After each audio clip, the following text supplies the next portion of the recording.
Perang Khandaq. Perang Khandaq terjadi pada tahun 5 Hijriah atau 627 Masehi. Ketika itu, pengaruh Nabi Muhammad SAW sudah cukup luas sampai ke arah utara. Wilayah kekuasaannya mencapai Daumat Al-Jandal. Yahudi Bani Nazir bergabung dengan pasukan Quraisy Mekah untuk menyerang umat Islam di Madinah. Mereka terdiri dari beberapa kabilah, kemudian digabungkan dengan beberapa suku yang jumlahnya kurang lebih 1.000 pasukan. Pasukan kafir Quraisy dipimpin oleh Abu Sufyan.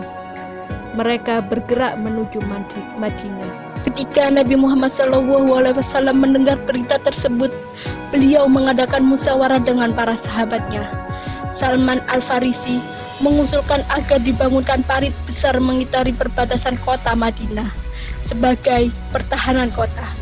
Nabi dan sahabatnya menyetujui usulan Salman Al-Farisi. Seluruh pasukan umat Islam termasuk Nabi Muhammad bekerja sama menggali parit besar. Pasukan kafir Quraisy dan sekutunya keheranan melihat strategi yang diterapkan oleh umat muslim, karena mereka belum pernah melihat strategi tersebut dilakukan dalam peperangan besar bangsa-bangsa Eropa. Setiap kali pasukan kafir Quraisy dan sekutunya berusaha menerobos, pasukan umat Islam mudah menggagalkannya. Serangan dan pengepukan berjalan berhari-hari sampai perbekalan mereka berkurang. Pada suatu hari, Allah Subhanahu wa Ta'ala memberikan pertolongan bagi umat Islam dengan mengirimkan angin kencang disertai badai pasir yang merobohkan tenda-tenda musuh. Oleh karena itu, perang Khandaq disebut juga dengan perang azab. Melihat kondisi seperti itu, pasukan kafir tidak dapat bertahan mengepung kota Madinah. Akhirnya, Abu Sufyan, pemimpin pasukan kafir Quraisy, membubarkan sekutunya dengan kembali ke tempatnya masing-masing.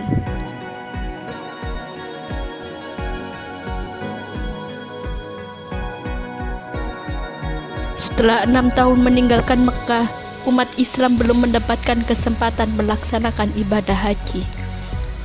Kaum muslimin menginginkan untuk melaksanakan ibadah haji.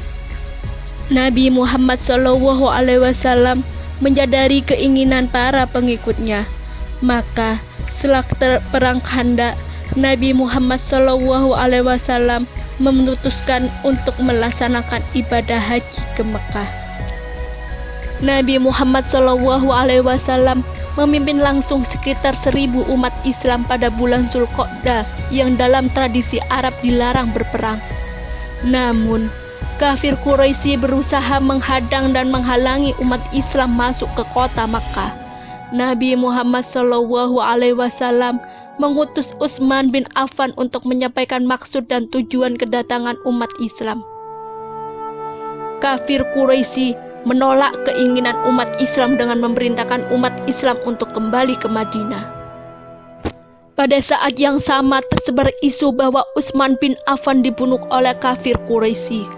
Mendengar berita tersebut, Nabi Muhammad SAW memerintahkan umat Islam untuk melakukan baiat kepada Nabi, bahwa mereka bertekad berjuang demi kejayaan Islam hingga darah tetes terakhir. Baiat tersebut dikenal dengan Baiat Al-Ridwan. Setelah melakukan baiat, Utsman bin Affan kembali dari kota Mekah dengan selamat.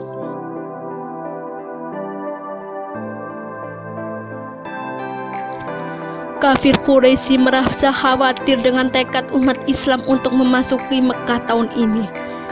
Karena itu, mereka mengutus Suhail bin Amr, Mikros bin Half, dan Hawatib bin Abdul Azza untuk menyusun naskah perjanjian bersama Nabi Muhammad SAW. Perjanjian tersebut dikenal dengan Perjanjian Hudaybiyah. Adapun isi Perjanjian Hudaybiyah antara lain, yang pertama, kedua belah pihak sepakat mengadakan gencatan senjata selama 10 tahun. Yang kedua, setiap orang diberikan kebebasan bergabung dengan dan mengadakan perjanjian dengan Muhammad atau dengan kafir Quraisy. Yang ketiga, setiap orang Quraisy yang menyeberang kepada Muhammad tanpa seizin walinya harus dikembalikan. Sedangkan jika pengikut Muhammad bergabung dengan Quraisy tidak dikembalikan. Dan yang terakhir, pada tahun ini Muhammad harus kembali ke Madinah. Pada tahun berikutnya, mereka diizinkan menjalankan ibadah haji dengan syarat menetap selama 3 hari di Mekah dan tanpa membawa senjata. Kaum Quraisy menolak pencantuman Bismillahirrohmanirrohim dan digantikan dengan Bismikallahumma yang artinya atas nama ya Allah. Dan juga mereka menolak pencantuman nama Muhammad Rasulullah digantikan dengan Muhammad bin Abdullah. Setelah penandatanganan perjanjian Hudaybiyah, Abu Jandal bin Suhail, anak Suhail bin Amr, wakil Quraisy dalam perjanjian, datang kepada Nabi Muhammad SAW dengan kaki terbelenggu. Ia meminta perlindungan karena ayahnya menyiksanya setelah ia masuk Islam.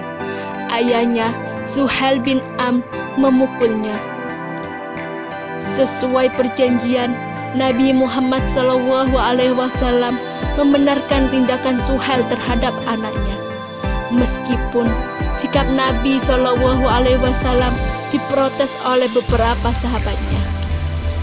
Akhirnya, Mikrot bin Al-Haf dan Hawaitib bin Abdul Uzza bersedia memberikan perlindungan kepada Abu Jandal. Dan akhirnya Abu Jandal kembali ke pihak Quraisy, walaupun tidak tinggal bersama orang tuanya. Meskipun tidak melaksanakan ibadah haji, Nabi Muhammad SAW memerintahkan pengikutnya untuk mencukur rambut dan menyembelih korban sebelum kembali ke Madinah.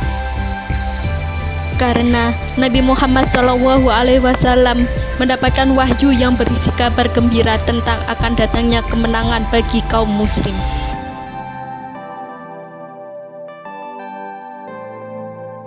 Wahyu tersebut adalah Quran Surat Al-Fat ayat 27, yang artinya, sesungguhnya Allah akan membuktikan kepada Rasul-Nya tentang kebenaran mimpi dengan sebenarnya, yaitu bahwa sesungguhnya kamu pasti akan memasuki Masjidil Haram, insya Allah dalam keadaan aman, dengan mencukur rambut kepala dan mengguntingnya, sedang kamu tidak merasa takut. Maka Allah mengetahui apa yang tidak kamu ketahui, dan Dia memberikan sebelum itu kemenangan yang dekat. Isi perjanjian tampak merugikan umat Islam. Namun, di sisi lain, perjanjian Hudaybiyah menunjukkan kearifan Nabi Muhammad SAW. Dengan terbukanya peluang bagi Nabi Muhammad SAW dan umat Islam. Peluang tersebut antara lain. Yang pertama, legitimasi pemerintahan Islam. Perjanjian Hudaybiyah secara tidak langsung mengakui status politik Nabi Muhammad SAW sebagai pemimpin umat Islam dan pemimpin kota Madinah, sekaligus mengakui keberadaan pemerintahan Islam di Madinah. Yang kedua, fokus penyebaran Islam. Pada perjanjian Hudaybiyah mencantumkan genjatan senjata 10 tahun, merupakan kesempatan emas untuk menyebarkan Islam tanpa diganggu oleh kafir Quraisy. Nabi Muhammad SAW dan para sahabatnya bisa fokus menyebarkan Islam tanpa terganggu oleh urusan perang. Sebelum perjanjian, mereka disibukkan oleh peperangan dengan kafir Quraisy.